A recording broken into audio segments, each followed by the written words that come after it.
It's Jimbo times.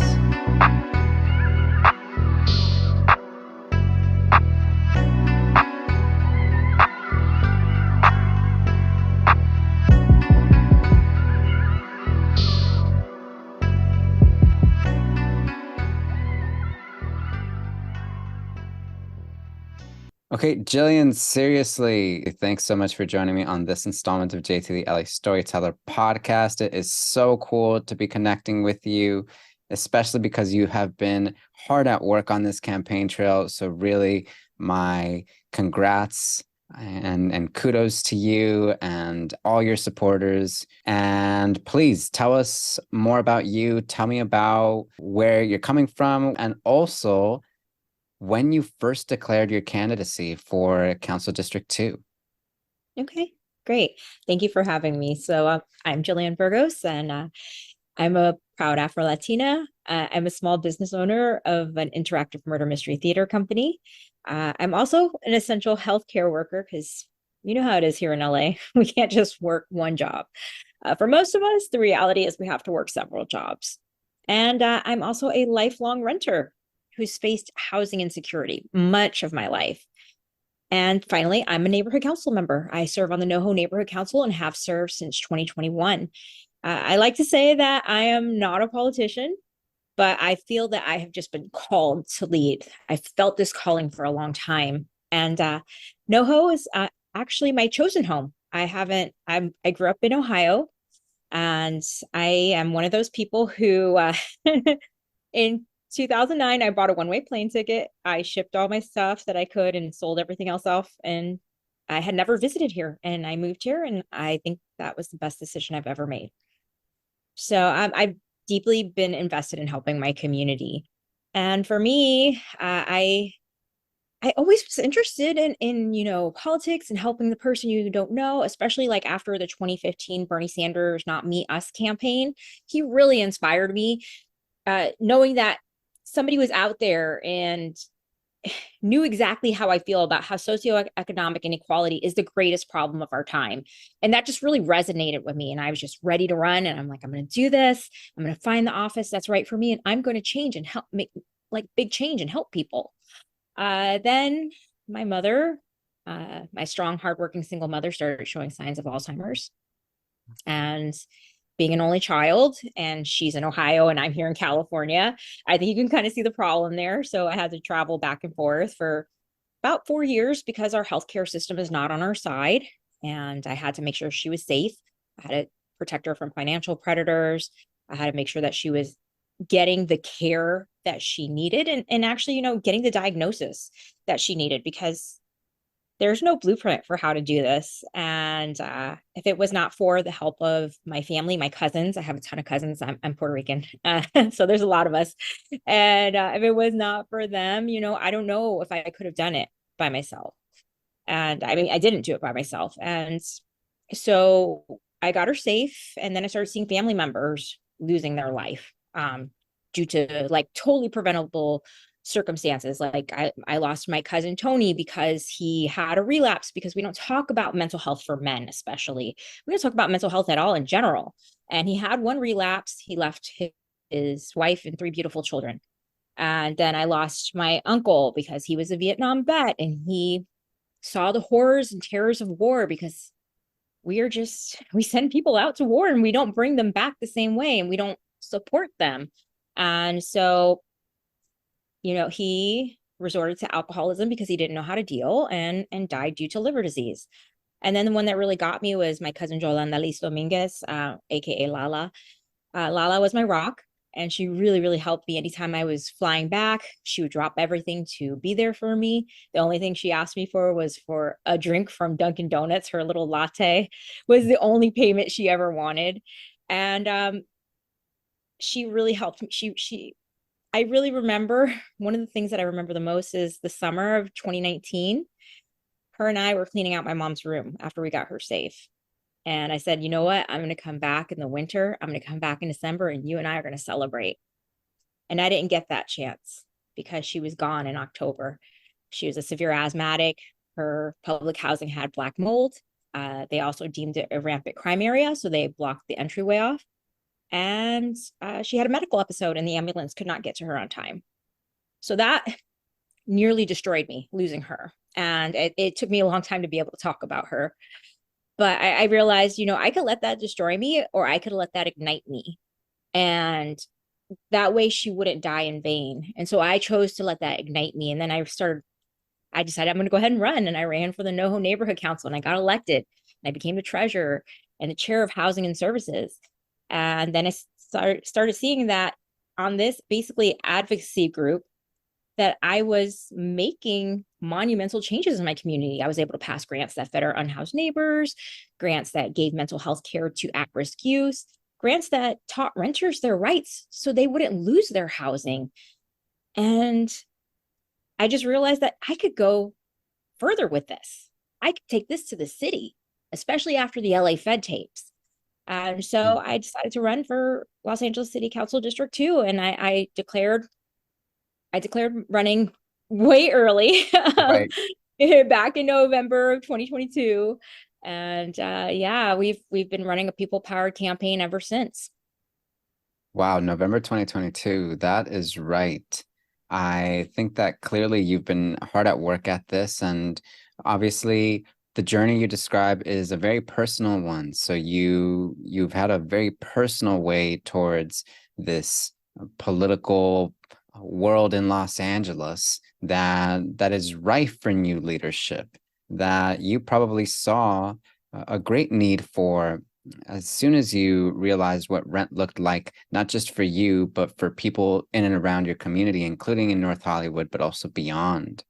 Now, to be sure about Council District 2, we know that it's home to, as you noted, North Hollywood, as well as neighborhoods such as Toluca Lake, as well as Studio City, Sun Valley, and more. But can you tell us a little bit of your own facts and figures about this place? Some facts and figures to keep in mind about CD2 for, say, a voter who maybe got a ballot just earlier this week and who's never voted before, but who is considering actually making their way out to the polls this time or sending a ballot in. What are some other things about CD2 that voters and folks in LA at large should know? Well, I love that you said somebody considering to vote, because CD2 historically has low voter turnout. And I really want to bring that home, that we need you to get out and vote. It's so important. Even if you've never voted before, it's something that is deeply important, especially because our community is 60% renters. And we all know that most renters are rent burdened. And we are also 43% Latino. So again, people who are rent burdened, who are hardworking, who are essential workers. A lot of people in the district are also entertainment workers. And if we know anything about 2023, 3 of the employers were all on strike at the same time. So Right. we were really in trouble with, WGA, SAG-AFTRA, and Kaiser on strike at the same time. So I think that if I would say anything, CD2 is full of artists, full of people who work with their hands and make something out of nothing every single day. And I'm so in awe of these people, and they deserve better. They have not heard from their council member. Their council member has been complacent since 2009. And I feel that the people of CD2 are hungry. They're ready for change. Everybody says that they want change. So this is the biggest opportunity that we have had, and we can have that change. You also mentioned earlier that your time on the North Hollywood Neighborhood Council really led you to meet all kinds of folks from this community. And the Neighborhood Council system, for those who don't know, is a volunteer-led system. It also does contain funds for various projects in and around the neighborhood, one can say. And it really is a form of direct democracy. But you have served since 2021, and I'm curious, what do you think about that experience prepares you for public service in, say, the city council level? Yeah. One thing about the neighborhood council systems, I don't know if you know this, but they were in place in 1999 because the Valley wanted to secede from LA. So I think a lot of people don't know that. And I think it's, this was kind of a concession. The city's like, oh, we're going to give you a voice with the neighborhood councils. And so there are 99 neighborhood councils, but really probably about 75 to 85 of them are really active right now, especially since we've been made to go back into in person. I was elected during the pandemic, so I was used to Zoom meetings, and we actually had a nice following, and it was really great. And then it kind of dropped off when we had to go back in person. But it's still, I stepped in. I went head first, and I chaired many committees, without having had that experience. It was really like a trial by fire. And I feel like now that's really prepared me to step into city government. So I chaired originally outreach, and then I chaired housing and services, which was the homelessness committee. On the very first day that I became chair, I changed the name to housing and services because homelessness is a housing issue, and I wanted to drive that point home. And I kind of got flack from that from people in the beginning. And, it's just really like my favorite part about the neighborhood council system is talking to people in my community who have different viewpoints and educating them and learning from them as well, because they've educated me just as much. And I think that is building community in that way is so invaluable, and having that dialogue. But I also feel that, it's allowed me to build relationships with some of the council member staff. And I've also had to complete a lot of the training that city council members do. So I think it's definitely prepared me for it. And I'd love to see how the neighborhood council system changes once I'm in office. I would love to help it because it's really been hurting. We currently have our budgets that have been cut. Originally, when neighborhood councils started, they had $100,000 budget. And that was 25 years ago. And now the budgets are 32,000 a year. So we're not able to do as much for our community, but we make do with our council's really great. I love the NoHo neighborhood council. And we've been able to pass, like I said, grants that have better unhoused neighbors. I was just at a mural unveiling about 2 weeks ago they called it the Tongva mural, but my community has educated me that they are the Keech people. And so I'm learning that, and I'm actually going to visit them next week and learn more about their culture. So I'm excited about that. And I think that's one of the biggest things is that the community has reached out. I've taught them things and they've taught me things back. And it's a real true collaboration. Yeah, big ups to the neighborhood councils out there and those volunteers who are really doing their best to serve their community at large, to meet as many members of the neighborhood as they can and see how they can collaborate in services together, given all the needs for this home of ours, the city of LA. Now, you had also mentioned that this experience led you to meet city council staff. I'm wondering a little bit about what coordination and what collaboration has looked like between the NoHo Neighborhood Council, for example, and Council District 2 since 2021. What's that relationship been like? What do they support with, and what can they do better at? Okay, so yeah, we've had collaborations with, like I said, like the mural unveiling. We actually passed a grant for muralism to create that mural. And so we've supported them muralism on several different ventures. And I love them because they employ people in the community and people who are differently abled as well, in just sort of beautifying our community. So the council member's office has definitely helped with that. I think that we've really our office is known for, I should say, our neighborhood council, we're known for writing the most community impact statements. And we get a lot of that from community feedback. A lot of it is, wanting more affordable housing. I've definitely written a lot of those CISs or community impact statements. And I think, we were also during COVID, during the first part of the pandemic, I don't really believe we're out of it. We're seeing more waves. But during the first part of the pandemic, when we really didn't know what COVID was or how it affected people, we coordinated for vaccination workshops with the city. And so that was big. And actually we worked with city, county, and state on that. So there was several offices coordinating to make sure that we had these successful workshops and that people who wanted to be vaccinated could. And also community events, a lot of community events, like for the children at our community center, our recreation center. So they're for pretty much most holidays, like Dia de los Muertos, for any Christmas or holiday parties, we've had to coordinate with the council member's office there. And then for, housing concerns, there's been a lot of housing concerns. We've had some landlords that have in our district that actually have been convicted of crimes, and we had to call in the council member's office to advocate for the tenants of those buildings. They've heard us. Have they went as far as I've wanted for them to help? No, they haven't. That's why we have to keep the pressure on them. Mm-hmm.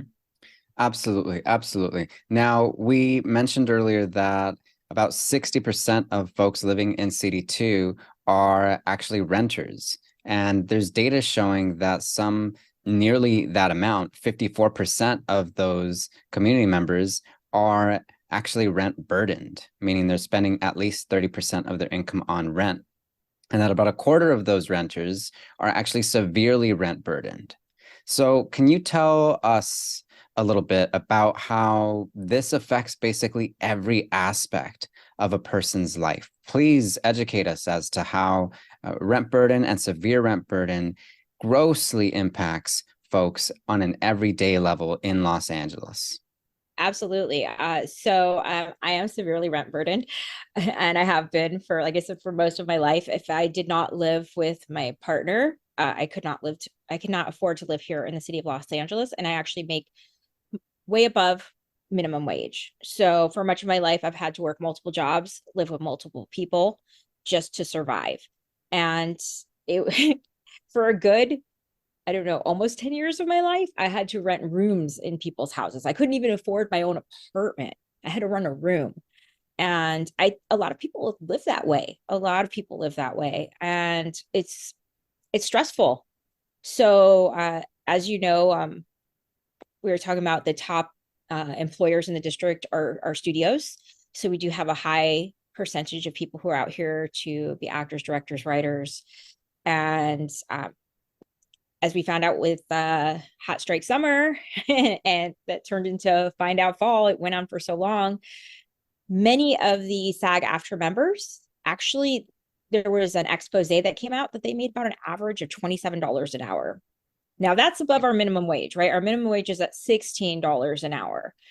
But that 27 still is not enough to survive. I believe you were talking to my friend Isabel Jurado, and you all were talking about, I think it takes about $42 is the average to actually be able to survive here in Los Angeles. So think about people who are service workers. We have a lot of service workers. They're making $16 to $18 an hour.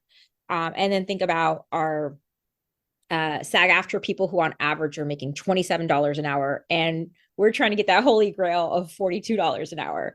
So on top of that, for the SAG-AFTRA people, they have to hit a certain threshold in order to keep their insurance.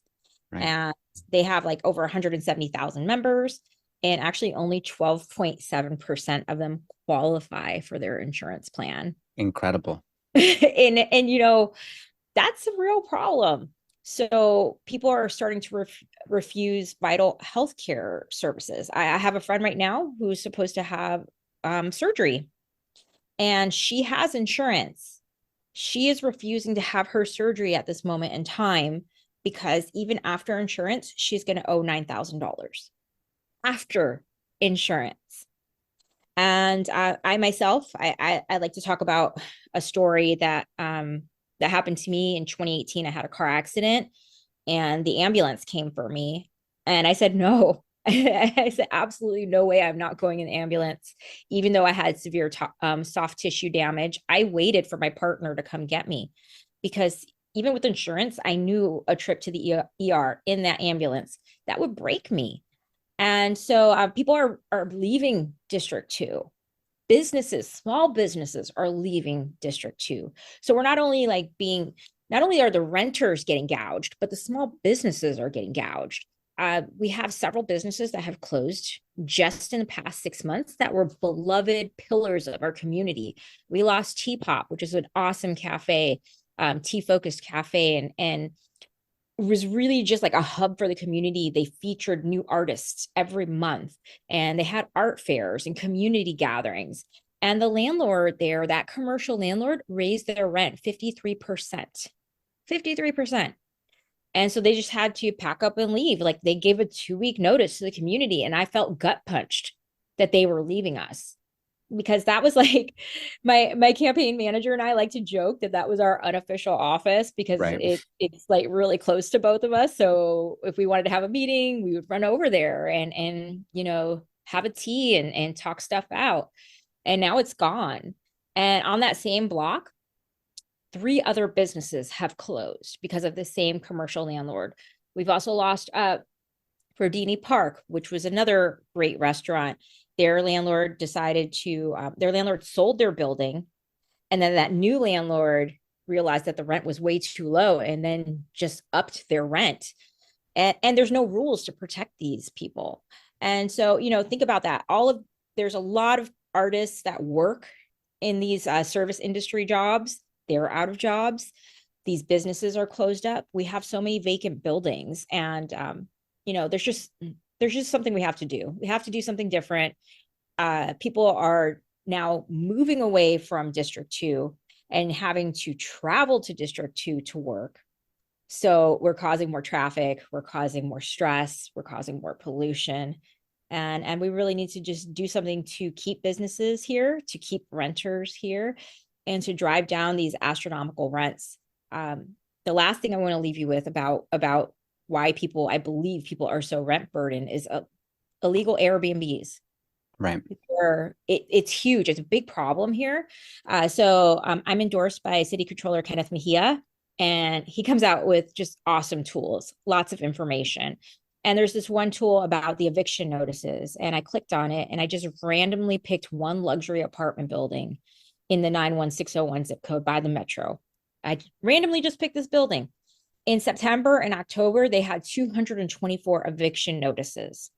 And then the next month in November, they had 174. And I said, what is going on with this place?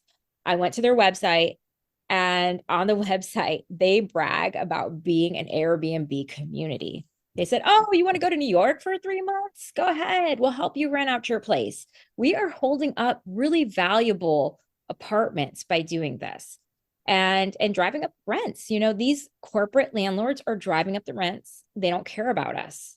And they just care about, they'll get somebody else, because everybody wants to live here in Los Angeles. And we need to do something to just protect renters. Now, you have mentioned that you would actually look to regulate Airbnbs, that is illegal Airbnbs in CD2. But what are some tools that we could apply right away at the city council level for exactly this purpose? I mean, how do we get Airbnbs under control, given the length of the housing units they've taken away from everyday renters such as yourself and myself out there? Yeah. So there's already some ordinances that are supposed to be in place to stop illegal Airbnbs. And I think Councilmember Nithya Raman actually mentioned about how hard it is to actually crack down on these illegal Airbnbs. And I think there's just a lot of red tape. We're not looking at it, and we're not focused on it right now because the homelessness crisis is so great. So we're focused on that. But we don't realize, like, this is actually leading partially to the homelessness crisis. And yes, we have to have our eyes on it just as much. So I think we need to expedite the process to prosecute these people. We need to hold them accountable. And I really would love to implement a vacancy tax on commercial landlords. I think, all these empty buildings, they need to be converted into housing. So on top of that, I think that vacancy tax should increase the longer it is vacant, because we need to force them to turn over these properties. If you're not going to rent these properties out, sell them, get rid of them, give them to the community, give them to the city. So that way we could convert them into housing and actually get people housed. Now, with respect to housing and actually getting it on the ground, we in the city talk maybe 90% of the time about housing and the need to build it faster and the need to build duplexes and triplexes and as much of the housing stock that we can get, because we're nearly 1 million housing units behind by the last count. But what is it that we can do, given that folks say it's already difficult enough to build housing in the city of Los Angeles? So they've got low expectations that this can actually be implemented at a citywide level. Please educate us as to what happens when Jillian Burgos is in City Hall and it's the first year in office and you're ready to build. Tell us how that goes. Well, first off, I want to say that with this election, we have a chance at monumental change because we have people who are housing advocates and who are renters and who are tired of the status quo. So we need to support these people. And that's definitely just the biggest thing that we can do, because currently we have 3 people fighting for us on there. We have Nithya Raman, we have Eunices Hernandez, we have Ugo out there fighting for us, but they can't do it alone. We need that progressive majority. So we get Isabel Orado, we get Outta, we get myself, we get Serena on there. We can have that majority and we can keep pushing people. And, you know, educate the other council members to why this is important. There are some council members that do kind of jump on when they see the majority of progressive ideas, when they see that they've been educated on it. But I think, you know, really we need to, Mayor Karen Bass did do one good thing with Executive Directive 1, which helped to expedite affordable housing being built. So if you want to build 100% affordable housing, we're going to cut that red tape and we're going to build it. But what she did is she changed it to take out single family zoning. And that's a problem there, because we just can't build housing in one area. It has to be in all areas. And I understand that, you know, people love their single family housing neighborhoods. They're quaint, they're lovely. And yes, we might not build a huge high rise in your neighborhood, but maybe a duplex, a triplex. We have to be smart about it. And we can fit in a little like triplex with a courtyard that's very quaint and fits in nicely into the single family area. And then also then densely build around transit, which I think is one of the smartest things we can do, is building there and, you know, cutting out the need for cars for a lot of people, because a lot of people here don't have cars. And hopefully we can encourage more people to have less cars in the future if we build housing around transit and build up our transit. That's another way we can help people. And if people don't have cars, they don't have insurance costs, they don't have car payments, they don't have to worry about fixing their cars, but we have to give them a reason why to give up their cars and to move to a less car-centric culture, which I think we are heavily car-centric right now. And we also need to build up the protected bike lanes to help them too, so that we give alternatives to getting in a car and adding to traffic and our pollution.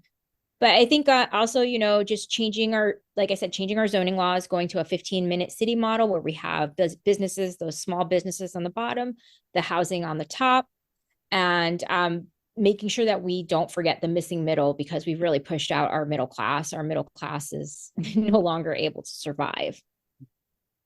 Now, you mentioned transportation, and I think actually that the Valley, especially the East Valley, is really well positioned for an efficient public transit system that only gets better with time if it has true investment in it. I mean, the Orange Line, as I affectionately call it, is an incredible piece of work. And I think that clearly folks out there, when you incentivize them to ride public transit, they really take it all the way. So can you tell us a little bit about what transit justice in CD2 actually looks like for you, maybe 5 years from now and maybe 10 years from now in this council district? It's equity for all people. So that means expanding our public transit. It means making it more reliable and making it fare free, because if it's fare free, more people are going to utilize it. We saw that during the pandemic. And to be honest, all of these the machinery, the technology used to collecting fares, the officers that are there to catch people who are evading fares, all of that makes Metro not profitable. So why don't we take that money instead and just make it free? Give it to the people, let the people use it. And when we see that more people are using Metro, it's going to be safer. It's going to be safer. And also we should employ, I like the Metro Ambassador program. I think that's really helpful. And it costs less than having LAPD out there.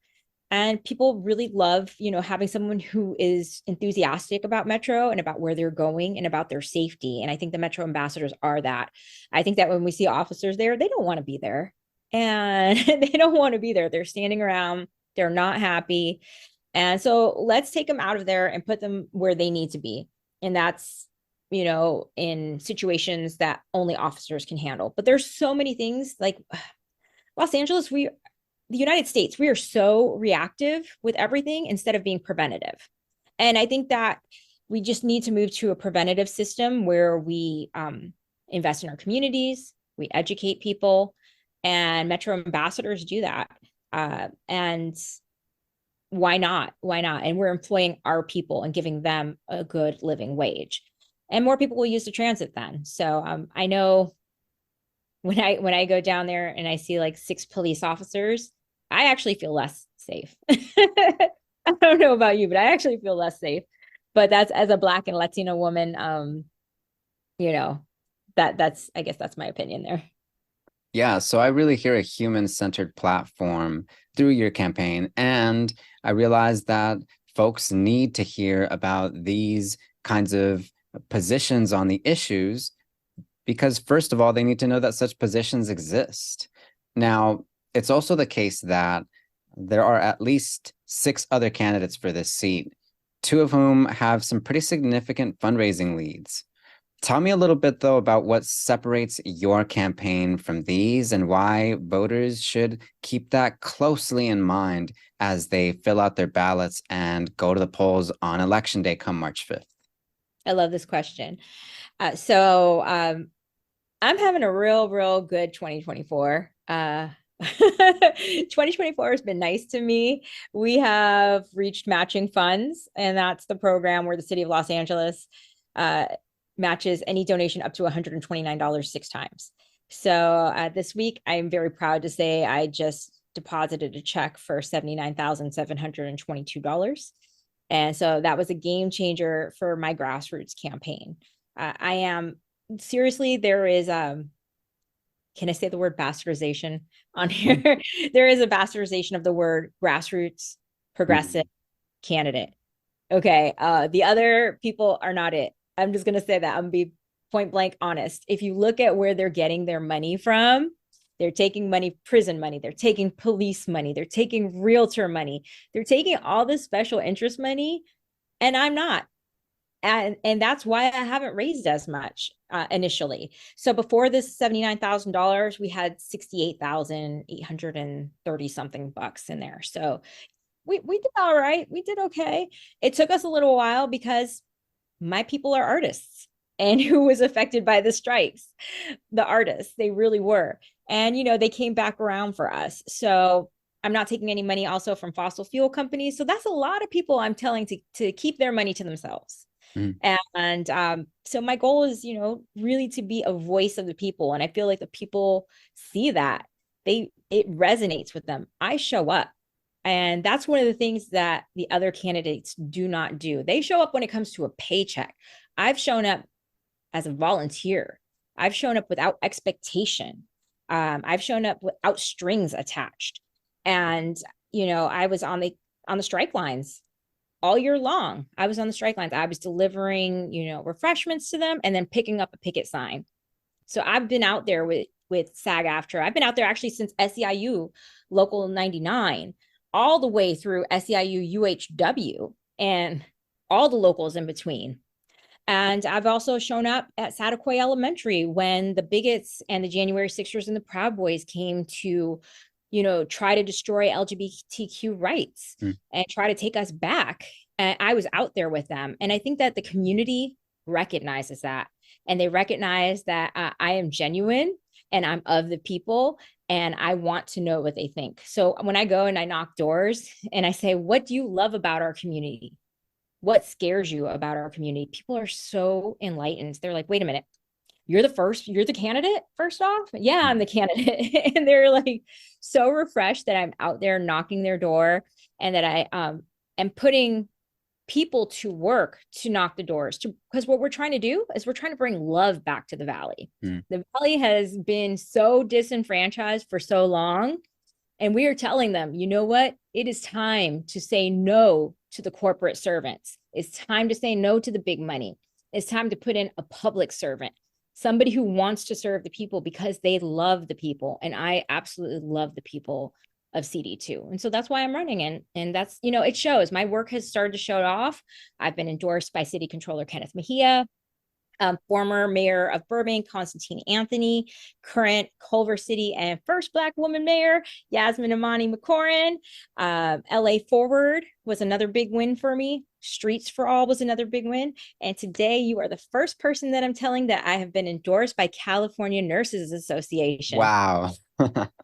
So I'm telling you, I'm having a good 2024, y'all. Like my work is starting to pay off. And also, oh wait, I can't forget my people at IATSE, local B192 and California Women's List. So I have the organizations of people who are doing work on the ground. You may see other people having endorsements, but they're establishment endorsements. They're endorsements that are looking for those backroom deals. And we need to say hell no, because the LA Fed tapes show that our district was gerrymandered for a certain candidate. And that's starting to come to fruition. And he's calling himself a grassroots candidate. But if you look at his donations, it's dirty money. It is not a grassroots campaign whatsoever. And so I think, this is the moment and we have to grasp it. I appreciate so much all that you've said here. I appreciate that you are, as you said, not looking to take us back, but defending us against those who would, and seeing a path forward for us and walking a path forward for all of us to join you in, because this is a grassroots effort that can't stop, won't stop, certainly not given what you've described. Jillian, before we wrap up today, tell us a little bit about where to reach you, where to find out more, how folks can volunteer, how folks can donate, and we are set. That's right. Thank you. Thank you so much, JT, for this opportunity. First off, I just want to say thank you to you. You can find me on all socials at Jillian FORCD2. So I'm on Twitter, Instagram, TikTok, Blue Sky, Threads, all of those. Yeah, you can find me everywhere. So matching funds has been a game changer. And like I said, I'm having an amazing week because we got that check for $79,722 that I deposited this week. And it was able to help me exceed my expectations. I was able to hire more people than I thought I was initially going to be able to. Initially, we thought we were going to dedicate, 20, maybe 30% of our funds towards staffing and hiring canvassers, but we were actually able to get closer to 40%. So we've hired 13 people, and we just hired 3 more, and we're still looking for people. So, we're putting this money directly back into the community. So matching funds has been a game changer. And for those of you who don't know what it is, it's where the city matches any donation up to $129 6 times. So $129 becomes $774. So now that we've unlocked matching funds, it's not over yet. We still have, I like to call it Operation Max Out Matching Funds. So if we raise another like $15,000, we'll get $94,000 in additional funds. And, it's a real game changer because a lot of people didn't take us seriously because we only had raised $68,000. And now we're over $100,000 with this additional $80,000. So we're about $140,000, and we get another $94,000. And if you look at it, this is money that's coming from the community because, again, I'm not taking any donations from corporations or special interests. And if you look at my opponents, it's not that way with them. they're taking that dark money, that special interest money, and they're going to be beholden to them. So they're not going to be public servants. They're going to be corporate servants. Whereas myself, I'll only be beholden to the people. And, I wouldn't have it any other way. We are a people-powered campaign. We are bringing love back to the Valley. And we're bringing that message and really getting people ignited about this campaign and about voting for 2024, voting for change. Absolutely, Jillian. And especially given all this, given the matching funds clause and the fact that you're using it to hire locally, that you're using it to send out postcards and all kinds of mailers, would you say that your campaign is actually what democracy in action looks like? Absolutely, 100%. We are putting all the money back into the community. We're giving it back to the people. We're paying them a thriving wage as best as we can. And, that's money that people wouldn't have had. People are struggling right now. And we're giving people who are on the strike lines a chance. We're giving people who have been unemployed and hurt by the COVID pandemic a chance. And it's exciting. It's exciting to see the momentum growing. It really is. And given the journey leading up to this moment for you, I do have to say that I can only imagine how proud of you your community is nowadays, because my, oh my, this is what leadership and stepping up and really getting into that looks like as well. So Jillian, I want to congratulate you. I want to thank you for taking the time to chat with me on this installment of JT the LA Storyteller podcast. And I want to wish you as much rest as you can get, because I know that you are stumping out there. I know that you're hitting the ground running. So really, I appreciate you taking a pause from all the busy work you're up to for this conversation this evening. Thank you. Thank you for having me, JT. 100%. Okay, this time it's saving, promise. All good. But seriously, like I said, I put on interactive shows and something always has to happen. Something always has to go wrong. And it's like, that's entertainment. That's theater. That's what It's not an adventure until it goes wrong. Right? Yeah. Very cool. And just to be certain, your team is still in need of volunteers for those who are interested. Always, always. Okay, so we have knocked about 18,000 doors so far, but we still need to knock more. I mean, basically to win this election, we need to make sure we secure at least 18,000 votes. So if we've knocked 18,000 doors, we have to keep going. Our goal is to knock another 10 to 12,000. Wow. Okay. Yeah. All right. Wear some comfortable shoes for us, please. Yeah. And stay hydrated. Yeah. Okay. Thank you again.